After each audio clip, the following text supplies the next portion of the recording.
welcome to the Freeman Perspective. We can definitely tell that Mercury has gone retrograde this week. I have a very special guest for us tonight. I'm going to be speaking with Stewart Swerdlow. He's a gifted medical intuitive. He's a clairvoyant that has the ability to see auric fields and read personal archetypes through DNA sequences. He has spent several years in service to the U.S. and foreign government agencies and special interest groups due to his very unique DNA structure of his own, which we're going to get into. His mind and body were used for genetic and mind control experiments, which led to severe illness, broken relationships, and premature Kundalini activation. Stewart is an amazing fellow, and we're about to hear a most amazing tale about galactic history and how it relates to Earth politics today. So welcome, Stewart. Thank you very much for inviting me. It's very good to have you here. You are my first guest of the new season, and I'm very excited. Oh, I'm very honored. I myself have been researching the Illuminati and things of this nature for quite some time, and I have come to, an extraterrestrial source to our governments. Now, for an example, I noticed that the Freemasonic lodges worshipped a star, the pentagram, which was equated to the star Sirius. I realized that the Egyptian hieroglyph for Sirius was an obelisk, a dome, and a pentagram, which are the very things I see downtown, as if we have a life-size hieroglyph to Sirius. And all of these connections started to come together with the different extraterrestrial races. I once had Dr. Sala on talking about the 57 races. I'm wondering if there is extraterrestrial creation to the politics on planet Earth. Well, absolutely. In fact, there would not be life on Earth if it were not for some alien extraterrestrial involvement eons ago. And in fact, I write about this in my Blue Blood, True Blood book about how the Earth was colonized first by reptilian beings who actually drove the moon into orbit around the Earth and colonized a continent which we now refer to as Lemuria. And the moon is really a hollow object. It's artificial. If you were to send a sonic resonance off of the moon, it would ping like a hollow object instead of thumping like a solid object. Right. And so these beings, these reptilian androgynous beings, colonized the Earth, and it wasn't until millennia after that that human beings came to colonize the Earth as well. That led to several battles, wars. The humans destroyed the reptilian continent, which sank beneath the Pacific Ocean. And to make a long story short, the humans, which existed in the Atlantean continent, destroyed themselves as well. And the remnants that were left on the surface were then hybridized by the reptilians and created in what is known as Sumeria, a hybrid race, which went on to become the Khazars in the Caucasus Mountains and spread into Europe, Asia, and the Middle East, and created civilizations there. And they blended with the remnants of humanity and created what has become known as the Illuminati families. And there are 13 main Illuminati families which control the Earth right now, and they are basically reptilian-human hybrids. Wow. Now, does this DNA structure give them some sort of... It seems that there's been this agenda going on for a long, long time, as if they had some messages from on high that was keeping this thing moving forward, because obviously these family members die off. Correct. They worship the three-horned god, which is their lower astral entity deity. And that is why when you see families like the Bush family, the Windsor family, giving a salute on television, they always use that devil salute. And sometimes they use three fingers in the air. And all of that represents the three-horned reptilian god that they worship in what we would consider to be satanic cults. Right. So maybe we could examine the ideas of these astral entities as opposed to, say, alien entities. Well, The reptilian race does have its origin in the lower astral realm, and then they became physical, and that is a very old story that goes back millions of years. In fact, it is not really known who created the reptilian race, except it's known they're not native to this space-time. They actually come from somewhere else. Interesting. Yeah. And so they perform all kinds of ritual ceremonies to invoke these astral entities. They create sexual slaves to performing these rituals, and they have sacrifice, etc. And that energy invokes the energies that they need to accomplish their deeds across the earth. Wow. 9/11, for example, was a global ritual that created an energy for them to consolidate their power on the face of the earth. They're coming to the end of their agenda, where they want to consolidate their power, have a global government, global army. And what we're seeing now in Central Asia and elsewhere is their efforts to eliminate any opposition to them and consolidate their power. Yeah, it seems like they have a real beef with the Tibetans. Well, that's just one of many. Right.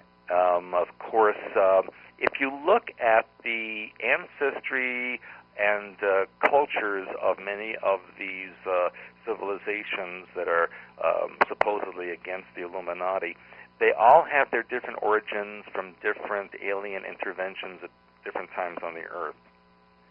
And so we see, for example, in Africa, the Illuminati are trying to eliminate the black Africans through disease, war, famine, everything they can think of to eliminate them. Very much so. Mm-hmm. And we see that here in North America, the elimination of the native peoples. We see the elimination of native peoples all over the earth. Yes. Because they have a greater understanding and connection to God mind, the earth energies, and they don't want, the Illuminati don't want this to be spread, so they are eliminating those cultures.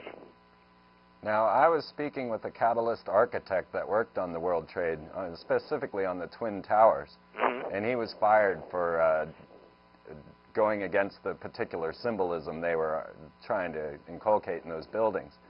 The Kabbalists are based from the Hebrew. How does that all fit into this picture? Well, if you trace the origins of that mysticism, you will actually find that it goes back to ancient Egypt in the mystery schools, and that is also connected to the mystery schools of Sumer and Mesopotamia. And they also had their own ritual belief system. The Twin Towers had many deep symbolisms to them. I believe they were built and designed to be destroyed back in 1973 when they were first created. Yes. The Twin Towers represents the twin or genetics of the Illuminati, the reptilian and mammalian twin genetics. They were also phallic symbols. They also represented twinning programming. There was a lot of deep layers of symbolism in those towers. Yeah, I went around this nation and I filmed all of the phallic symbols I could find. I found penises and vaginas all over the place, much like Target's logo being the sun sign, a point within a circle. Yes, correct. And I was always curious about these sexual symbols. I mean, they're out in front of City Hall. Well, everywhere you go where you see a dome and a spire or a tower, that is a sexual symbol. Now, what is it about sex that's so important to them? Well, basically, the sexual energy is what they use to create their power base. That's why they're in the process of creating sexual slaves for programming, etc., and ritual, because when they perform these rituals, it's really not about sex per se. It's about a formula of manifesting energy, and then they can take that energy and apply it to an event that will help them with their control system. That would explain Madonna. Well, she and Britney Spears and all of these, what I call programming icons in the public, are designed to trigger certain responses in the general public who have related programming to those people. All right, well, let's go off-world a little bit more. We talked about the moon being a base that had been brought here.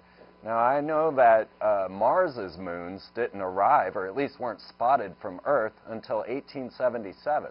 Right. Even though we'd been looking at them. And now numerous Phobos satellites that go up to photograph Phobos have just vanished, every one of them. Correct, especially the Soviet spacecraft back in the 80s that actually filmed one of the moons of Mars turning, facing the spacecraft and firing something Really? that then destroyed the Soviet spacecraft.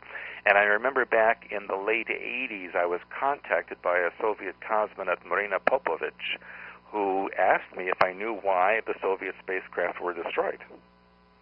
And both of the moons of Mars are artificial. They are not natural objects. I would believe that. And we also know that Mars shows evidence of a previous civilization. There are pyramids, there's the face on Mars. Everything that we've been told about that planet is not true. It actually does have an atmosphere. It used to have an ocean, many oceans.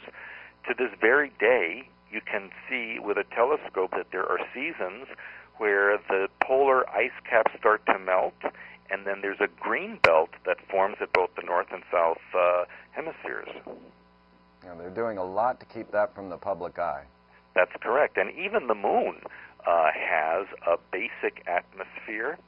And of course, the moon does not spin in space like a natural object would spin. It faces only one side to the Earth, like a ship that is parked in orbit. So now, the Cassini satellite, just on 9/11 of this year, in September, made another pass by Iapetus. Mm-hmm. And this seems to be a Death Star of ancient origin. Has there been many warfares? Has there been, I mean, how did we end up where we are today? Do you know that? Well, you know, the universe is actually a very hostile place. There are many, many civilizations. You know, our galaxy alone has an estimated 100 billion stars. And then there's an estimated 100 billion galaxies in the physical universe. And then you can multiply that by infinite universes. So when you do the math, if there's even less than 0.1% of all of those stars that have an intelligent civilization, even with that small percentage, that would be millions and millions of civilizations out there. Absolutely. So we're absolutely not alone. Right. And unfortunately, a lot of those civilizations are warring with each other, and the planets and moons in our solar system show evidence of the destruction of previous wars that have happened out in space. And the surface of the moon is littered with destroyed vehicles and bases that have been blown apart. Yes, and robot heads. All kinds of things out there. You can even, with a good telescope on a full moon, on a clear night, and if you train your telescope to any crater, you will see evidence of building, tubes running into the ground, large objects being constructed even right now. So are humans, Earth humans, on the moon and on Mars at this time? There are human beings on those bodies, but I will tell you that all of them are of what you'd call blonde hair, blue eye genetics. They do not allow other genetics off-world. Now, you know, Lisa Nowak just all of a sudden had a freak out coming back from space and then making her diapered trip from Houston to Orlando. Yeah. You got any thoughts on that? Well, you know, there again, that is what I write a lot about mind control and programming, and I say that she showed a lot of evidence of that in her experience at her event during that time. And they're keeping that all quiet. They're not really revealing information about that. No. And most of the so-called astronauts that go up into space are completely controlled. They're mind-controlled. There have been a few of them in the past that are coming forward to say that there is an alien presence out there that the government is keeping secret. There would be no doubt about that. Yeah, and there are many films. For example, years ago there was a show on television that actually showed a film taken by a NASA spacecraft that was orbiting the Earth, where it showed a UFO hovering over a cloud-covered area, and then suddenly zooming away as a missile, obviously launched from the Earth towards this object, pierced the clouds and came towards the object, and then this ship sped away. I have seen that. Yeah. So the evidence is out there, and it comes from NASA itself. But you know, my opinion is, and what I know, is that NASA is really a front. It's for public consumption only. The real space program has been going on for many decades behind the scenes and is much more advanced than they allow the public to know. Well, I'll tell you, just 2 months ago, I was driving out to Portland, Oregon, and on my way, as I was passing Ogden, Utah, I had a giant flying boomerang fly over the car. I tried to film it, but I didn't remove my camera lens. Now, something like that I thought was high military. Yeah. You know, most of the vehicles that are seen on the Earth now, I would have to say a good 90% of them are from here. A lot of people have known about Area 51 in Nevada, which was basically a location where they retrofitted and redesigned alien craft for human use and design. That's where the stealth bomber came from, etc. But much of that has been relocated to an area on the state line between Utah and Colorado, western Colorado, eastern Utah. That is the new type of Area 51 location that's been built, and things have been transferred for about the last 10 years. Area 51 now is into other type of experimentation. Wow. Well, on these ceremonies and these ideas that what these people are doing, the Illuminati that is, and the concept of igniting Jupiter keeps coming up. And I really thought perhaps the String of Pearls event might do this. Do you think this is for show, or you know, to bring everybody into an idea of an Armageddon or apocalypse, or is this something that they need to do? No, that the String of Pearls back in '93 or '4, those 22 pieces that hit Jupiter in strategic locations. I mean, some of them actually made right-angle turns. It was not a comet. Right. This was literally an ignition of the planet Jupiter, which, as many of your listeners may know, is a gas giant. Jupiter really doesn't have any solid material. It's all gas, and some parts of it are liquid. And even now, about 15 years later, 14 years later, Jupiter is changing. We see it heating up. It's getting brighter. The red spot is changing and new spots are forming. We even notice that the moons around Jupiter are heating up.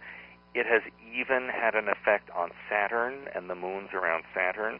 So basically, yes, they are creating a binary star system which will recreate the binary star system in the Draco constellation, which is the origin of the reptilian empire. So basically, we are seeing the Illuminati recreate the home world star system from which they came. And my feeling is that they are recreating a new empire that will use the Earth as its base and capital, and then they will go out into the other star systems and start invading other spaces. Now, in Montauk, the Alien Connection, you speak about a Draco invasion. Yeah. Now, from what it sounds like, I'm trying to figure out if it's reptiles faking an invasion by reptiles. You know what I mean? Well, that's very interesting, yes, because there is a staged alien invasion that is being planned for this planet. The last information I received on it is that would become very well known by August of 2008. That was the last information I had.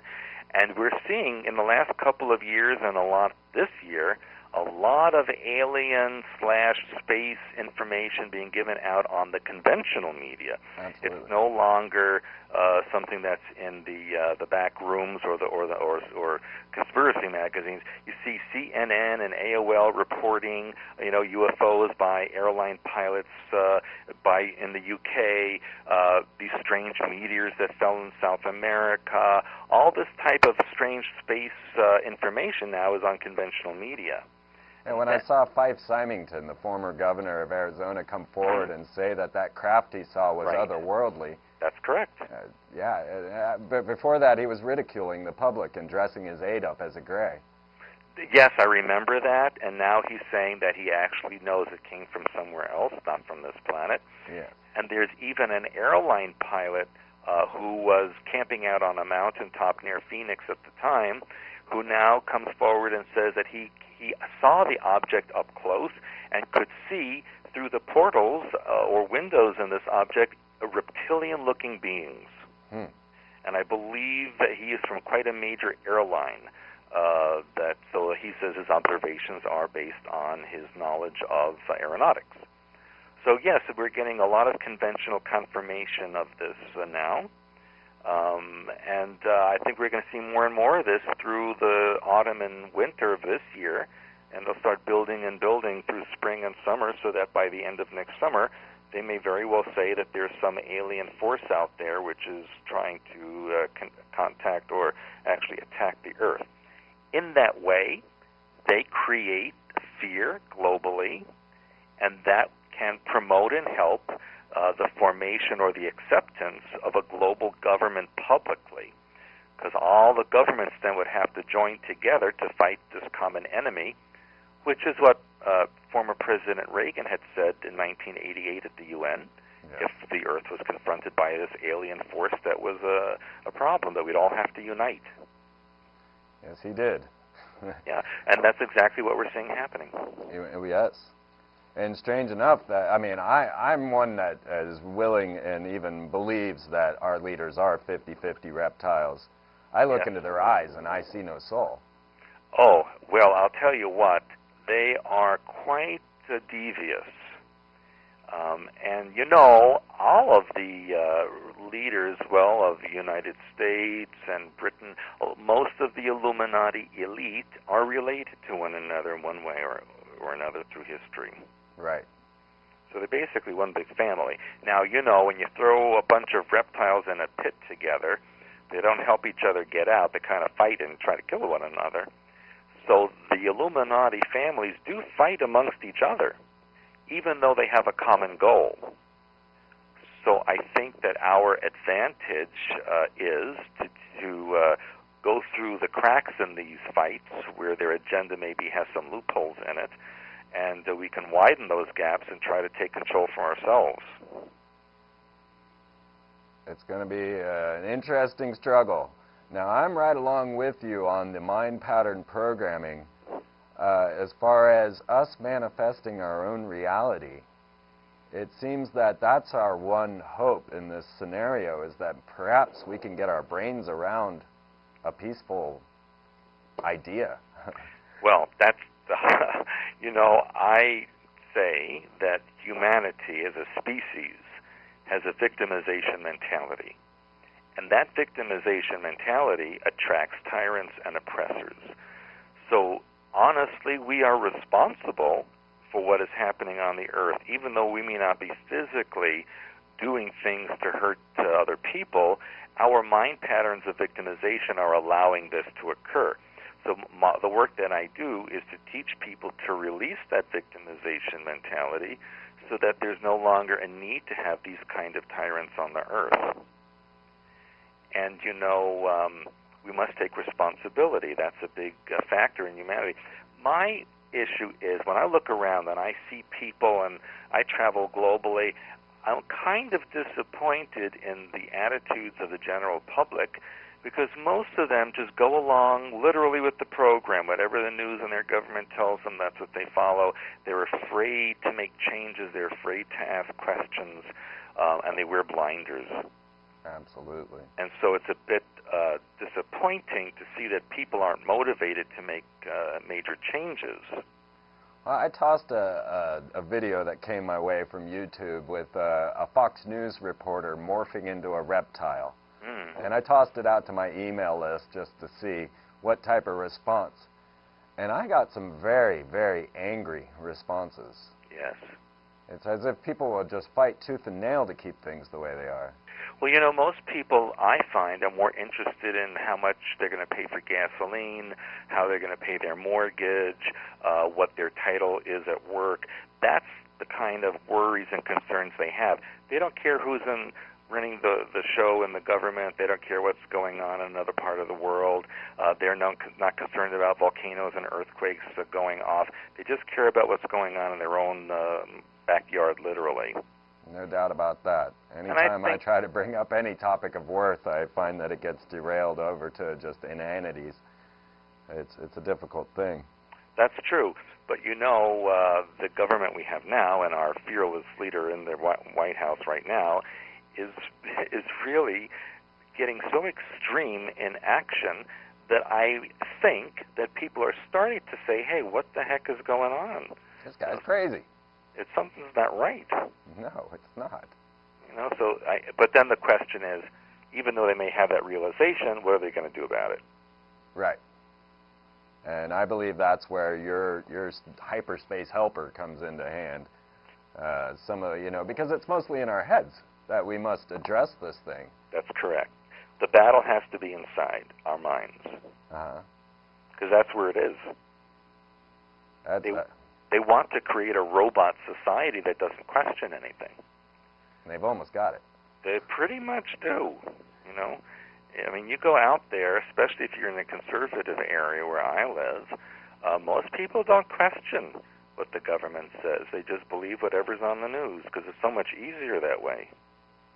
I think it'd be very difficult for you to share your stories with the common man. Your stories are quite amazing. I once was reading the Book of Enoch, and I fell asleep in the midst of it, and I had this very lucid dream of what looked to me like a giant vulture that landed down in front of me. But when it walked up to me, it was about 12 feet tall, 2 stories at least. And it started telling me the tale of it being one of these fallen angels and how they had wronged us and how this one wanted to make things right. I often wonder about my roots. You see, my father's a Freemason that chased flying saucers for the government, built nuclear missiles, and was on the submarine with Jimmy Carter. My mom was Eastern Star, married to the Grand Potentate of German Freemasonry, and has met Walt Disney personally. So I wonder about my roots a lot and how I started receiving these transmissions. I have things from my childhood that seem to show me things that I'm now starting to discover. I drew a picture when I was 10 that had symbols of Sirius from the Dogon tribe, and it had the reptilian, and it even had the craft that the Space Shuttle Columbia filmed during that tether experiment. And none of this was in my knowledge. But yet here I still have the picture to this day. Can you tell us a little bit about your stories and things that have happened to you in this vein? Because I know that you've got some amazing tales. I should tell the audience that my great-uncle was the first president of the Soviet Union. And my grandfather was sent to this country to help start the Communist Party in the hopes of annexing the United States to the Soviet Union at some point. And my grandmother was a Soviet spy during World War II, but we have to remember that in World War II, Soviet Union and the United States were on the same side. And so I have that background in me. And my father worked in secret underground bases underneath El Paso in the 1950s and was followed for many years after my birth by Secret Service agents. So my whole life has been one of subterfuge and what you would call espionage, if you will. So that's also been an issue all my life, and that is why when I was 13 years old, I was taken into a service in the Montauk Project, which was about mind control, genetic manipulation, and many esoteric experiments that involved time travel. And I wrote about that in my book, my autobiography, Montauk Alien Connection, that you mentioned earlier. And so I had spent a lot of my childhood in service to the government. I was also sent to be used by the Soviet government, the British, the Israelis, even the Germans at sometimes. I was sent all over the earth. In Montauk, what they did was to try to create a person who could see into other realities without the use of a device. Now, unfortunately, that left me physically blind. I could not see physical reality. All I could perceive was the energy fields about objects and living creatures, etc., which is how I do my work now. And it wasn't until 1999 that I actually had surgery to reconnect my optic nerves to my brain in a proper way so that I could also have physical sight again. So when I do my work, I now not only see the physical, but an overlay of the energy fields that emanate from the body. And so in Montauk Project, we were involved in connecting to an area of what they called hyperspace, which is pure mind, pure energy, instantaneous knowledge and awareness. And they wanted to understand how creation existed and what was underneath all of it. And that was what I now call the language of hyperspace, which is, in my opinion, the way God mind thinks. It is a color, tone, and archetype symbol, which, if you know how to use it correctly, can manifest physical reality in a way that you desire. Yeah. And that's what I teach in my classes. Nice. But I had many experiences at Montauk with alien beings and ritual events that occurred there. We also did time travel. I wrote in my books about my experiences being sent back to the time of Christ and seeing what that was about, being sent to the surface of Mars, quite fascinating experiences which were physically debilitating but mentally enriching. And so when I came out of that in 1983, that's when the project crashed, it was kind of like being unplugged from electrical socket and you just collapsed. We estimate that there were approximately 300,000 people used in the Montauk Project between 1970 and 1983. Wow. And of that 300,000, less than 1% survived. And of that 1%, very few were able to function in society. And that's why I was an anomaly, because I was supposed to be dead. I wasn't supposed to be alive. I wasn't supposed to remember all these things. They didn't understand why the programming, even though it was in me, I still had conscious memory of what it was. Now, do you think this was due to your bloodline? I think it has a lot to do with that. And I think it also has to do with other factors and other factions within the Illuminati that maybe wanted to sabotage their plan. That's always been a big question of mine. I'm sitting here looking at all these evil magicians, and I'm wondering where the good ones are and how they're interrelating. I'm sure they keep themselves in secret. Well, you know, the beings that have good intentions or benevolent intentions don't interfere. Because they understand about mind pattern and species mind patterns, and if they see a species that has attracted this, that species has to undo it themselves, otherwise they'll never learn how to live properly. That's something I've always had a problem with, the story of Jesus coming back to rule us. You know, what will we learn if somebody just comes here and fixes everything for us? Well, that's just it. The story that you hear about Christ is not the accurate one. That person that was known as Emmanuel or Jesus was actually a creation. It was an alien creation that was designed to skewer humanity into a certain belief system for control purposes.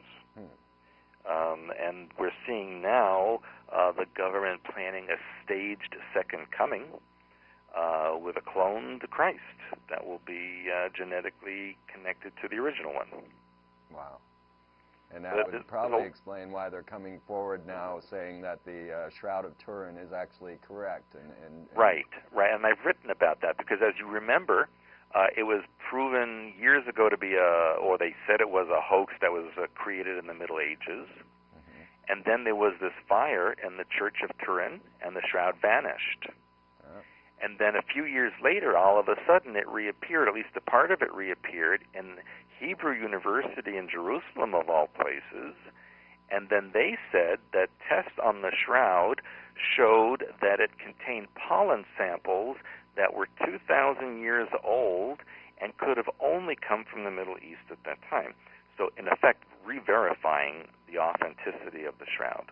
I think that was a UT professor, wasn't it? Yes, and so now the blood sample that they have on the shroud can be genetically tested so that if someone comes forward and says they're Christ, and then they match the DNA from the shroud to the DNA of this person, who's going to question that? Right. So that's what we're up against in the near future. Yeah, it seems like a mess. As I'm reading your books and you know, Blue Blood, True Blood, and the Montauk Alien Connection, and I'm finding, well, you know, here we've got this race from Sirius causing, well, not really causing the problems, but not helping a whole lot, offering technology to both sides. Yeah, they're facilitating it all. And, well, where is the escape in this? Is there ever going to be a way to transcend this mess? Well, yeah, and you know, people always ask me that in lectures and seminars, and again, I go to the mind and I say the hope and the cure is within each one of us. If we reintegrate our own personalities, remove the mind control and programming, and find out who we really are, then none of this will have any effect on us. I wholeheartedly agree with that. Well, you know, I say if everyone in the world, all 6.6 billion people, woke up tomorrow morning and removed their victimization mentality, none of this would happen anymore. Now, is that a possibility? I think everything's a possibility. Is it likely? No, it's not likely. No. But I think it is possible with time. If people learn about this and tell other people and teach this, then I think eventually it can reach a critical mass that will spill over to the rest of the population and undo this victimization. Well, there have been some tools provided, however. You mentioned the crystal skull. Right, I mentioned that in one of my books. And how does that function? How can that help in a way? Well, for all intents and purposes, it is a physical creation designed to impart all the information and energy of God mind. It was not created here. There's no technology on this planet that could replicate it. And all attempts to copy the crystal skull are not successful. They're not perfect. So this is a technology from Sirius A, and it's kind of like giving the antidote while you give the poison at the same time. Interesting. So even though the Syrians were very much involved in providing the technology and modalities to control the Earth, they also provided a way for people to undo it if they knew the secret. Right. So we've got these reptilians from somewhere no one knows, coming out of hyperspace. We've got these beings in Sirius just supplying technology to either side of the war. Right. Now we've also got the Orions, and there is another. What about the Pleiades as well? How does this all interrelate with Earth politics? Well, yes, you know, Earth politics, and that's really a very, very strange subject because, in my opinion, politics as we know it is just for public consumption. I mean, really, you don't vote for anybody. You think you might vote, but I tell people that you get a better result in pressing the lever in your toilet bowl than you do in pressing the lever in an election machine. No doubt about that. Do you want Skull and Bones A or Skull and Bones B? Right. I mean, because at least on your toilet bowl, you know where that's going. Yeah. You know, when you go to the election booth, it's probably not even hooked up. Right. You know? Why bother? Yeah. So it's just a big scam on the public. You know, and the last two presidential elections basically were proof of that. Yes. So as far as politics is concerned, I think that's just for show. Okay. I think that there is a government behind the public government that's really running everything. And now that secret government is becoming the public government, and with the president we have now.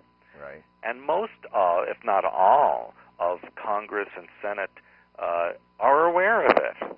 Right. And they know that if they say anything, they're going to lose their position. So here again, people are afraid, even at that level, of losing their power. And now almost all of these men have been through the rituals of the Freemasons. Yes. And now, would you mind talking any about being a vessel? Well, sure.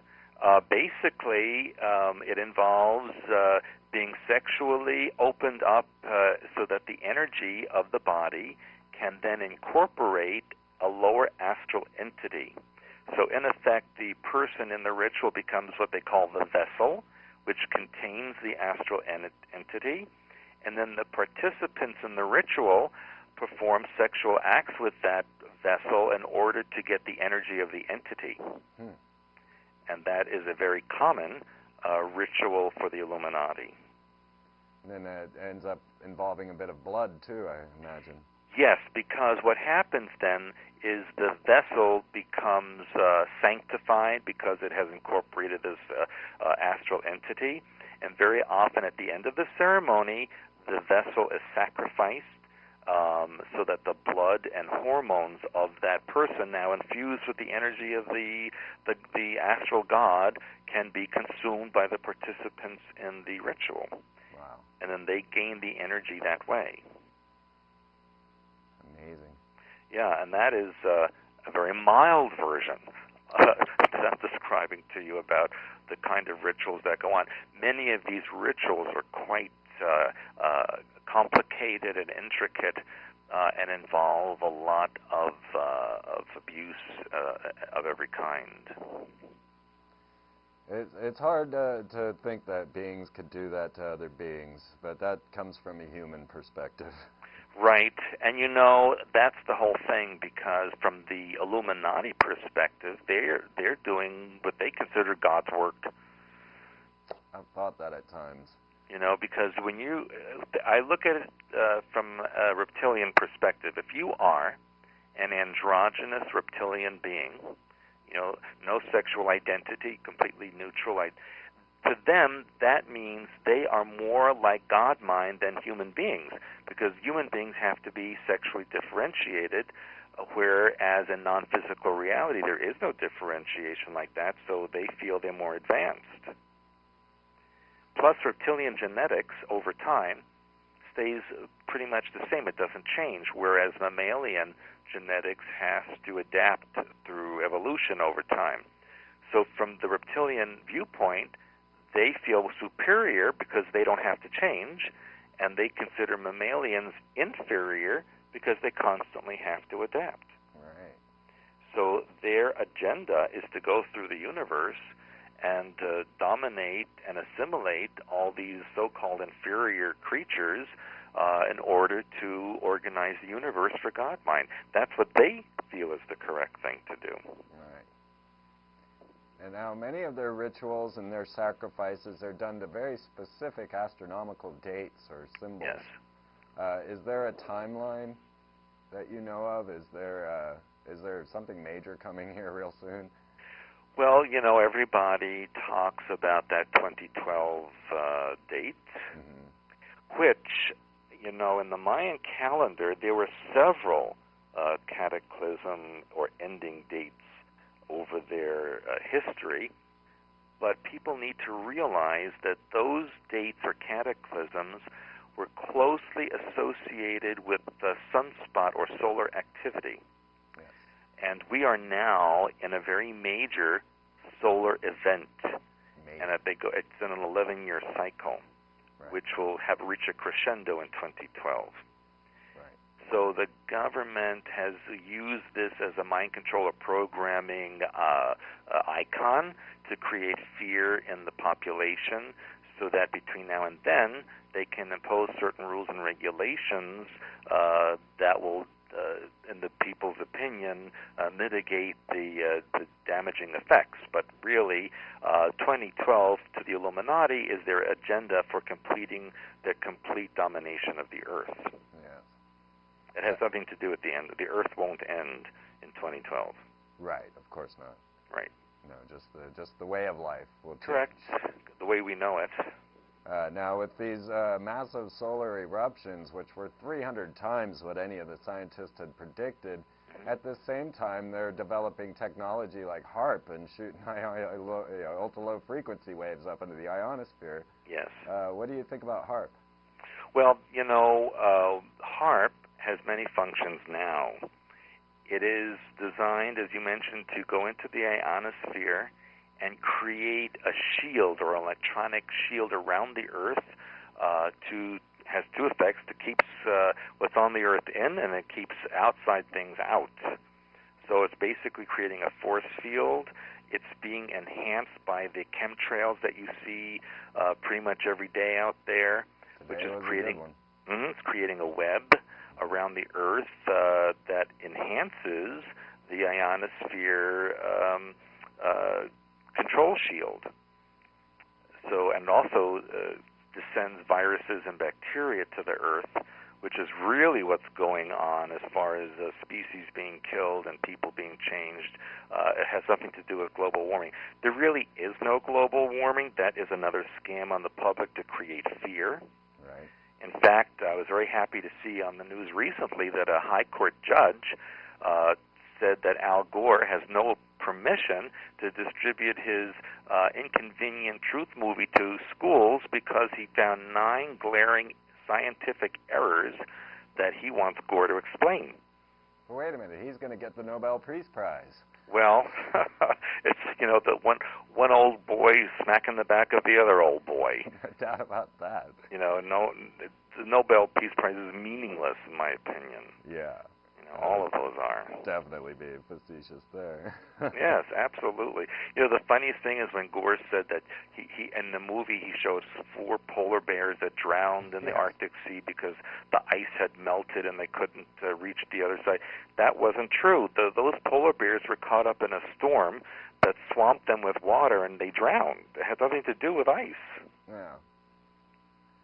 Yeah, that when he came out and used that crane to lift himself up to make 1 point, I was like, oh yeah, this guy cares. If you really cared about the environment, you wouldn't use all this crane to make a single point. I mean, that one just blew my mind. Right. Well, he's also very reptilian. Yes. Mm-hmm. I see that. I mean, and even his last name is a dead giveaway. Yeah, right. So, you talked about a craft that had followed Hale-Bopp and is stationed behind the moon. Yes. We've got these reptilians coming in, and they're stationed already. This has already been a number of years. Yeah. What are they waiting on? Well, they are waiting for the subterranean bases to open up. Now, here's something people should realize, and this is what I was told in Montauk years and years ago. We were told back in the 70s that when the volcanoes start to go off, that is the opening of the reptilian bases underneath these mountains that have been in suspended animation for eons of time, and they're literally blowing out the tubes so that these bases can be opened up. Wow. Back in December of 2004, both CNN and AOL on their news services said, and also the BBC reported that, yes, there was a second moon that was stationed behind our current moon. Really? And they said that they weren't sure if it was a recent addition or if it has always been there, but yes, absolutely, there was another moon there.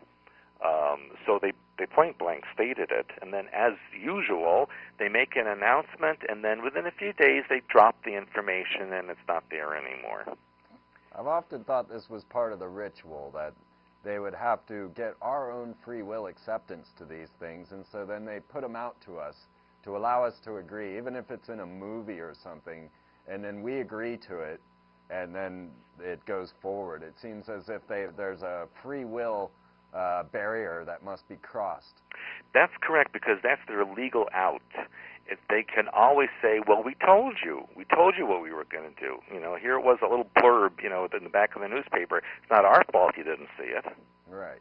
You know, and if you ever watch CNN when they have that moving news sentences underneath the screen, sometimes if you watch carefully, there'll be some kind of really good information out there, and you'll go, wow, they actually said that, and then you'll never see it again. It was just that one time that they release it, and then that's it. Right. So you have to really, that's why I pay attention to those things, not because I like to watch the news, because I want to see what they're putting out there. I did a little connection with the Anna Nicole Brittany and mind control story, and in it I have a bunch of the CNN reports during the Anna Nicole scenario, and I started watching the little ticker around the bottom, and the things that pop up at just the right moment are amazing. I've watched it so many times now, just watching the ticker instead of the actual. Right. So yeah, I see what you're saying. Do you think that there's a spiritual aspect to that free will, us giving up our free will? Yeah, I think that to them, they want to believe that we are acquiescing to their superiority. And so they will have all of their agenda posted somewhere for, you know, if you want to look at it, and if you don't want to look at it, it's not their fault. And then they can always have this legal/cosmic out that says, yes, we did ask them and show them, and they agreed. I totally agreed. Yeah. Yeah. Oh, Hollywood is so evil at this time. Well, it's always. You're right. You know. You're right. And so, yeah, I worked in Hollywood a number of years, and I had a lot of clients in that industry. I still do, and they will point blank tell you about the rituals that they attend. Really? I mean, it's incredible. I mean, I've gone to so many Hollywood parties, and they come up to me and they just tell me, you know, what they're doing and who they're doing, and that kind of thing. It's just really a question of manipulation and control. Right. Has nothing to do with talent, because believe me, in my opinion, most of those people out there have no talent. Yeah. It's just a question of they have the right genetics to be an icon for the public. Well, that would explain Keanu Reeves. Oh, sorry. Among others, yes. Yeah. One day I was watching it, I see Sammy Davis Jr. on there with Dean Martin and Elvis Presley, and I was like, oh my God, they're all Satanists on TV. Yeah. CNN, I mean, it's just an endless tirade and it's like they've got us to this point where we see them so often, we start to think that that's normal. Well, correct. Absolutely correct. And you'll see, as soon as one of these famous people does something like Britney Spears shaving her head, all her followers shave their head. Right. You know, she gets a tattoo, they get a tattoo. That's mind control. That's programming. She becomes their leader, their icon. Absolutely. And so it's quite scary what's out there. Yeah, especially when you realize it's intentional, too, that these girls are Kabbalists and that they are practicing ritual magic. It's That's not right. something that they're just, happen to be involved in. They know. Oh, absolutely. They do. You can't get that high up without knowing what you're doing and what's going on. Yeah. And that's why Madonna's heading down to Israel to go pray on graves. Well, you see, that's a big setup now for the New World religion that will be imposed. So, of course, if Madonna follows that, then everyone else should. Right. You know? And interesting about Tom Cruise building that $11 million shelter under his house in Colorado in preparation for alien invasion. Yes. The So very, Scientologists very are, interesting. they're an interesting bunch as well. Mm-hmm. Yeah, right here in Austin, we've got Scientology, we've got OTO, we've got the Temple of Set, we've got the Masons, and it's just an amazing city to be in as far as knowing these things. Well, yes, and I remember I had done a seminar there a number of years ago, and I was quite amazed at the type of groups that are out there. Well, Aleister Crowley's handwritten works are contained right here at the UT campus. Mm-hmm. And I know, well, we don't really have time to get to Aleister. We'll take that up maybe when we get to talk again next time. Okay. Is there something that you would like to impart in these last few minutes that we have that we didn't get to? Well, I'd like the audience to know that in the next few weeks to few months, you're going to see a lot of things on the news that might be very frightening to them. But I want them to keep in mind that everything they're witnessing is staged for their benefit. Don't believe what you see on the news. It's not what you are told that it is. Absolutely. And really do the work to reintegrate your own personality, your own mind, and release your victimization mentality. Visit my website, expansions.com, and see what we have to offer on that. Yes, absolutely. It's a wonderful website. Your books are absolutely wonderful. I enjoyed every minute of them. Thank you. I'm really glad that we got to speak. Yes, I appreciate the opportunity. And maybe we can do it again next season. I would love to. All right. We're going to have Janet on the 15th. Oh, that's great. So She'll be great. Well, thank you very much, Stewart, for joining us. Okay. And I hope we've helped some people. I hope that we have, and I look forward to speaking to you again. Fantastic. All right. All right. Talk to you next time. Bye-bye. Well, very, very interesting man. I highly recommend checking out his books, but you better suspend your disbelief because you're not going to believe a word he says if you're stuck in a rigid paradigm. I myself have been through so many odd scenarios. I've had green fireballs fly over my head. I've had a giant flying rectangle land in front of me while I lost 5 hours of time. And then just last month, a flying boomerang went over my head. You know, I've talked about my family connections and all of these other things that go along. This planet is not what you think it is. This box that you're seeing me in is not giving you the truth, except for perhaps on shows like these. And you are being led astray, so please do not react when you see these scenarios. Had you known 911 was going to occur, you would have reacted totally different. I have a prediction now for 10/13, which is this Saturday, and it involves the White House, because the Pentagon and the Twin Towers both had Masonic cornerstones on 911, ceremonies on 911. And now I find that the White House had its on 10/13. This is the ritual date of the death of the Templars. So please, don't overreact.